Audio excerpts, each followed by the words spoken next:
From the headquarters of Telesur English in Quito, Ecuador, this is From the South, and I am Sweeney Gray.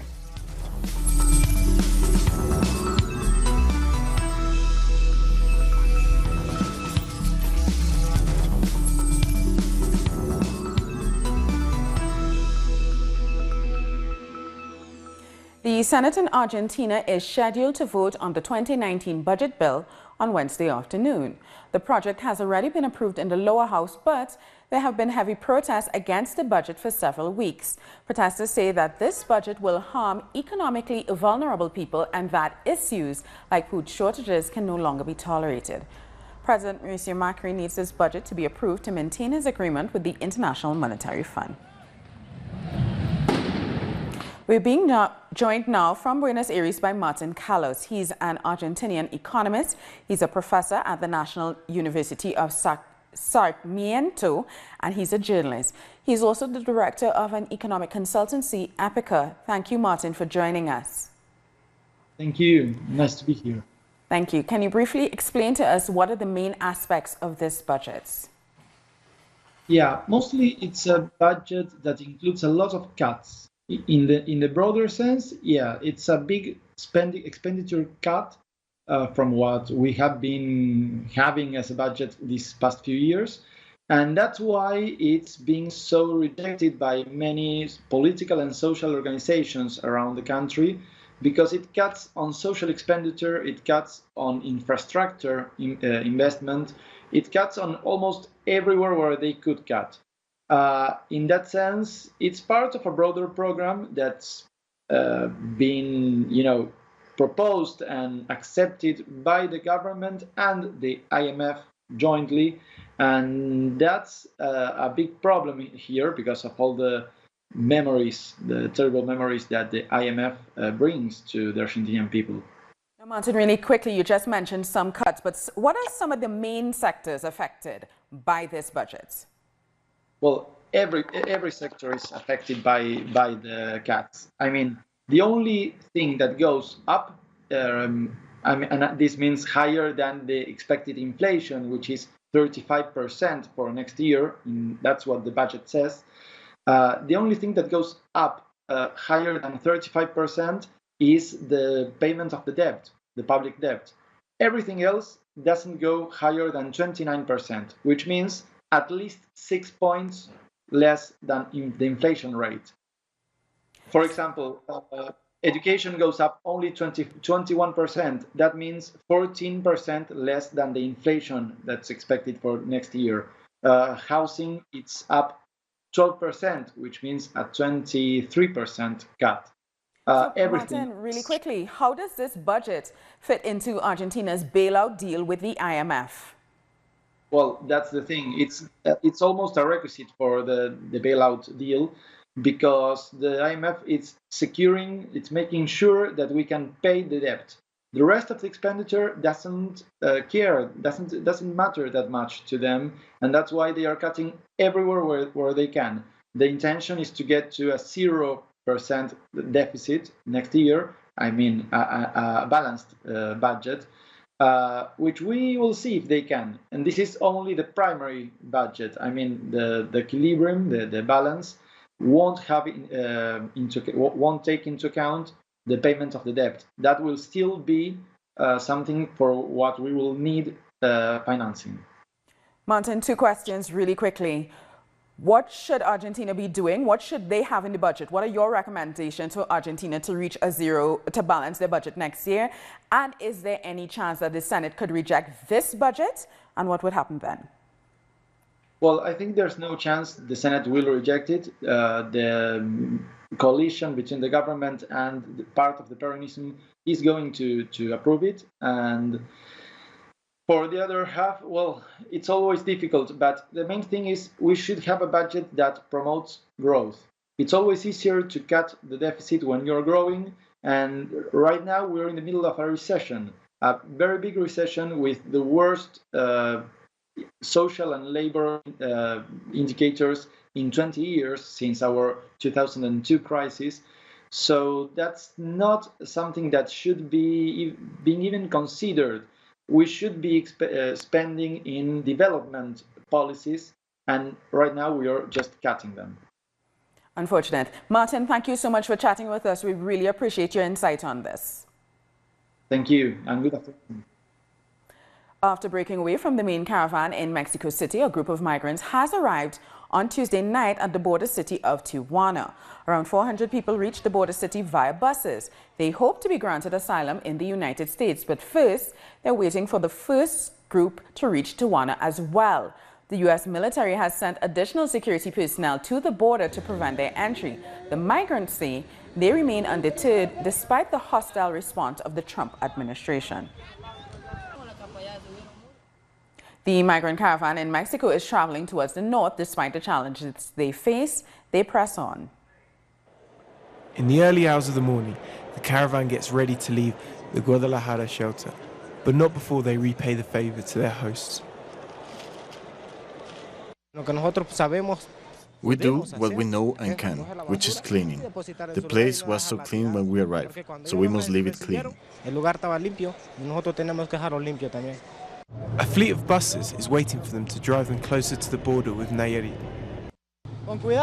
Slow, slow, be careful and have a nice ride. Nayarit is still recovering from the devastation of Hurricane Villa, so much that the shelters there are still full and can't accommodate many more people. They've helped us a lot in Guadalajara, and they've even brought transport. No other state has done that.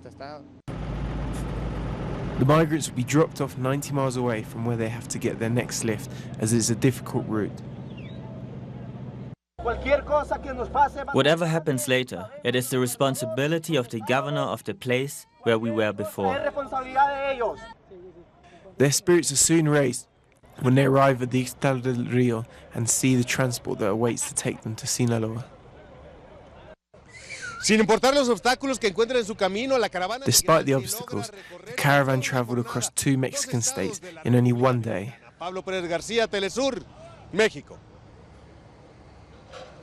Brazil's former president, Luiz Inácio Lula da Silva, is being questioned in court today in a second alleged corruption case.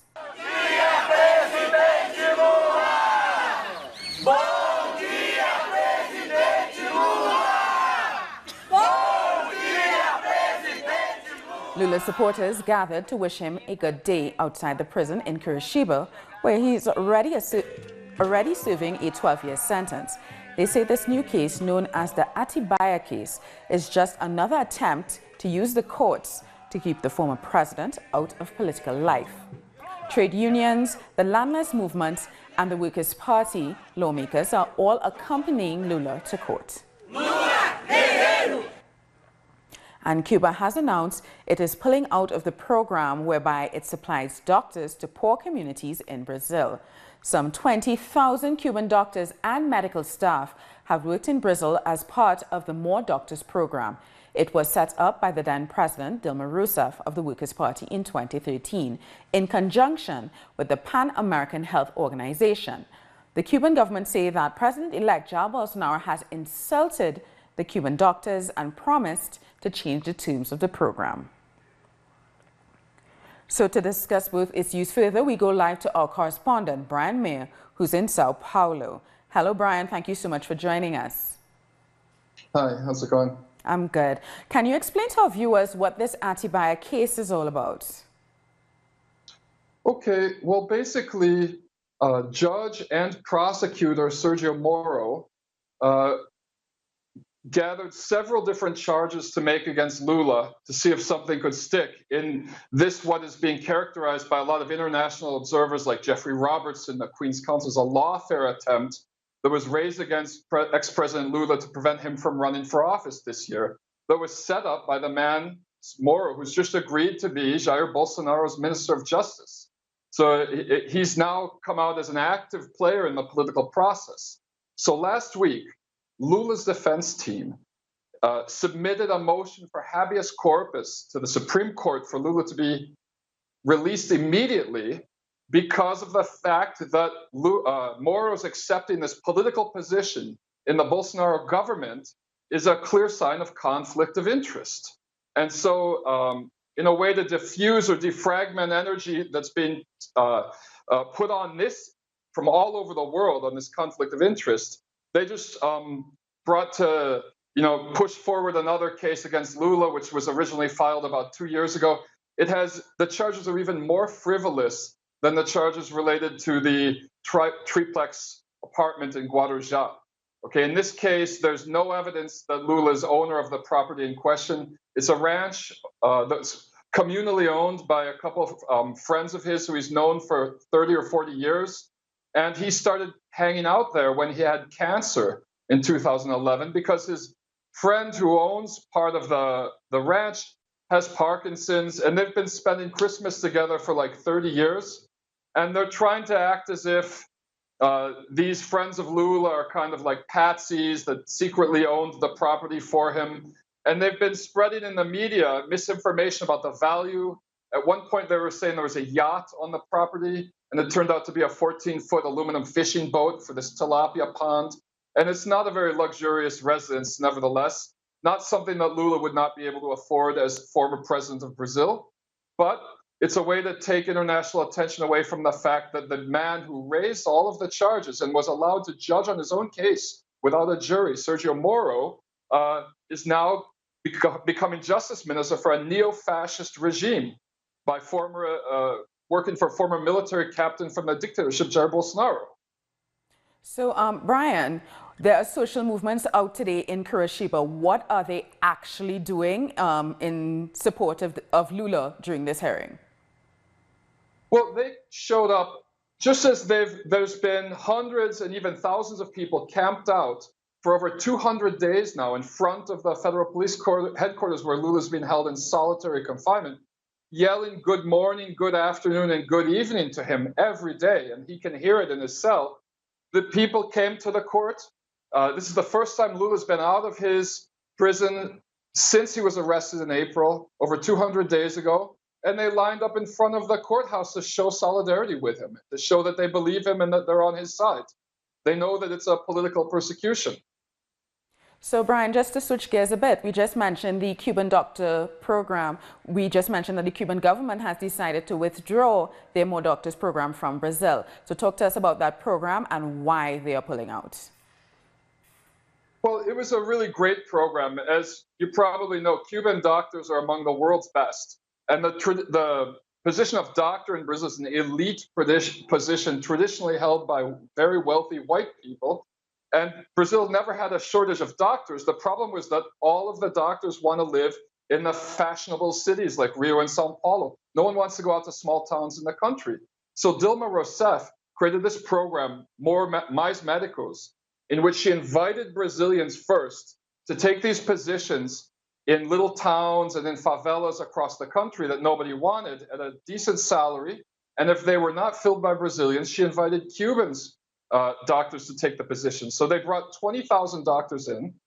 There are 700 counties across Brazil where this is the first time in history they ever had a doctor living there, working there, And they treated in this time over 113 million patients. And there have been almost no complaints about the quality of their work, because Cuban doctors, as I said, are among the best in the world. So Bolsonaro, for the last year, he's been insulting anybody who's left of center or even center-right as being a communist. So the worst thing to him and his followers are the Cubans, the Venezuelans. He's declared a kind of war against the internal enemy of people who sympathize with Cuba and Venezuela. And the Cuban government's just like, look, we're not going to take this anymore. Sorry about the fact that a lot of Brazilians are going to have good treatment anymore, but we're not going to put up with this. We're leaving. Yeah. Thank you so much for that update, Brian. You were breaking up a little bit, so I thought I was going to have to cut you short. But thank you so much for that update, and we will talk to you probably later on today as the case against Lula develops. All right, thanks a lot. And we are going to take a short break now. More news in a minute.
Welcome back. Social activists have been expelled from the UNESCO headquarters in Paris just moments before Colombia's President Ivan Duque delivered a speech.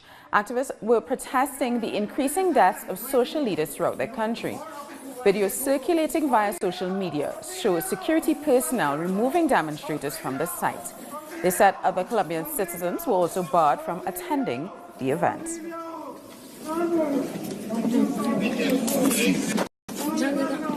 Meanwhile, dozens of indigenous leaders have gathered in Colombia's capital, Bogotá, to demand that the government fulfill its guarantees of peace and protection in times of conflict.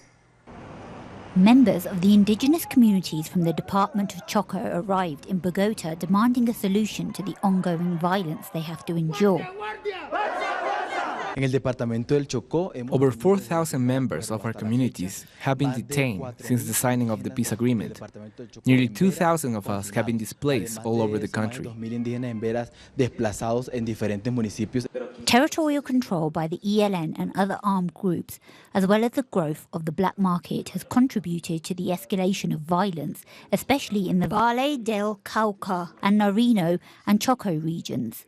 We are finding illegal lumbers, illegal mining operations. There is blackmailing of local mines. There is armed trafficking, drug trafficking, and even people trafficking.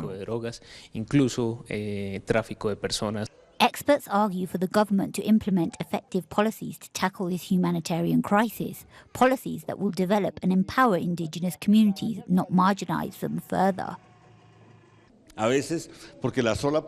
Sometimes the single policy of sending the military is not accompanied by other policies that would help communities. There are no attempts to eradicate illegal crops. There is no help to be given so that we may learn better agricultural practices. These communities continue to live under threat and feel very unsettled. Even their daily lives are at risk because they face landmines and the murders of their leaders. 7 of our friends were recently killed, including a teacher and one of our governors. The indigenous people of Choco insist they won't leave Bogotá until the government lives up to its promises. SEDIMA and UN Women have signed a memorandum of understanding to facilitate gender mainstreaming in disaster management. SEDIMA is the Caribbean Disaster Emergency Management Agency. It is an intergovernmental agency that coordinates disaster management efforts throughout CARICOM. This agreement recognizes the need to consider gendered concerns during the recovery period after a disaster. A young woman in El Salvador is facing 20 years in prison for attempted murder after she allegedly tried to have an abortion. 20-year-old Imelda Cortez had been raped repeatedly by her 70-year-old stepfather since she was 12. At 18, she gave birth to a child while alone at home. Complications during the delivery made her bleed very heavily. When her mother eventually took her to the hospital, the doctors called the police because they thought she had tried to have an abortion. Her lawyers say there isn't enough evidence to convict her. Her trial was suspended until December 17th. Social organizations and labor unions have asked the Puerto Rican government to stop the privatization of the energy sector. They have warned that the process could harm workers with new contracts if the government doesn't design a law to protect them. We'll take another short break now. More news after this.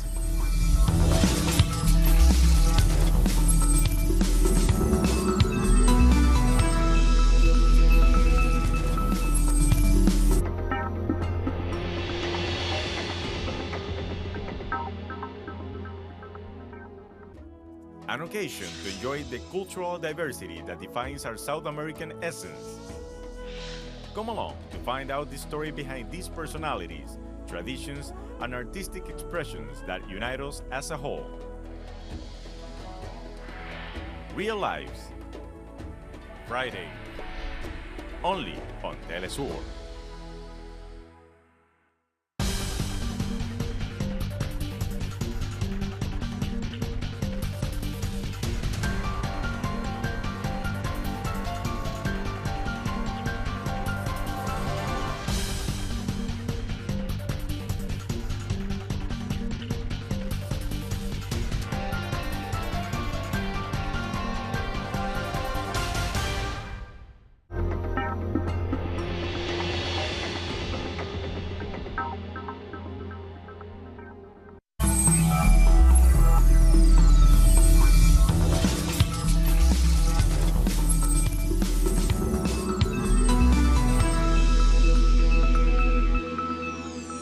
Welcome back.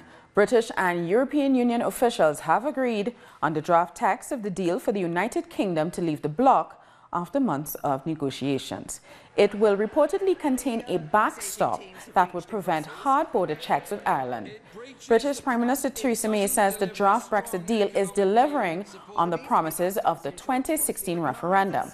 She is currently holding a special cabinet meeting to seek the support of her ministers. In the list that I set out earlier, I left out one of the things that the British people are very keen to see from this deal, which is an end to free movement, and we will ensure that we are delivering on that, as well as those other elements that I have set out. What we're doing is a deal that delivers on that vote, but in doing so protects jobs, protects the integrity of our United Kingdom, and protects the security of people in this country. The Israeli Minister of Defense has resigned in protest against the ceasefire in the Gaza Strip. At a news conference, Avigdor Lieberman said that the ceasefire and the attempts to reach a truce would be tantamount to surrendering to terror. His resignation could lead to the dissolution of the Israeli parliament. Lieberman also criticized the decision to allow Qatar to transfer $15 million to Gaza. He said the money would go into supporting the families of the people who attacked Israel. The Palestinian permanent observer to the United Nations, Riyad Mansour, has urged the Security Council to take action against Israel's aggression. He has condemned the latest round of violence in the Gaza Strip and expressed hope for a lasting ceasefire. We want the Security Council to shoulder its responsibility with regard to this situation threatening international peace and security. And it is unfortunately the Security Council is paralyzed. It did not shoulder its responsibility. Nevertheless, we will keep knocking on the door of the Security Council to shoulder its responsibility. Palestinian resistance groups in Gaza agreed to a new ceasefire brokered by Egypt. However, they only agreed to halt the cross-border attacks that have intensified over the last hours if Israeli forces do the same. Gaza residents celebrated the ceasefire in the streets. Hundreds of Iraqi Islamic State militants in eastern Syria have tried to cross into the country. According to Iraq's Prime Minister Adel Abdul Mahdi, they were seeking to recapture territory they once controlled on the Iraqi side from 2014 to 2017. It is natural to see Daesh trying to restore its control and activities not only in Iraq, but also in other areas. We have seen in Deir al-Shor in Syria and the militants capture areas close to the Iraqi borders clearly shows attempts by Daesh to regain breath. You know that among the militants who are now in Deir al-Shor, in the areas that fell from the control of the Syrian Democratic Forces, there are no less than 2,000 Iraqi militants, Iraqi nationals who try to cross into the Iraqi side, but our forces are carefully observing and following them up, and their preemptive operations and full control of all the sectors, and therefore there's confidence that the security situation is under control. Now let's take a look at some of the other stories making headlines around the world. Parliament in Sri Lanka has voted out the former strongman Mahinda Rajapakse, who replaced the prime minister under the president's orders. People have gathered outside the parliament to support the decision. The country has faced a political crisis since the president sacked the premier. The Supreme Court also overruled the dissolution of parliament and announced preparations for an election. Thousands of Rohingya people are fleeing from refugee camps in Bangladesh as they fear they could be repatriated to Myanmar. Authorities plan to return people from the Muslim minority to Myanmar from Thursday. The United Nations has said the Rohingyas face an ethnic cleansing and that the conditions are still not conducive for their return. More than 720,000 Rohingyas fled Myanmar following a military crackdown since August last year. We are very scared. If this repatriation process continues without our demands met, we will go to some other places instead of sending us back. They should rather kill us here. Kill us before forcefully sending us back to Myanmar. At least we will have our funerals here. Those who were killed in Myanmar, they neither had a funeral nor a grave. We don't want to be in the same situation.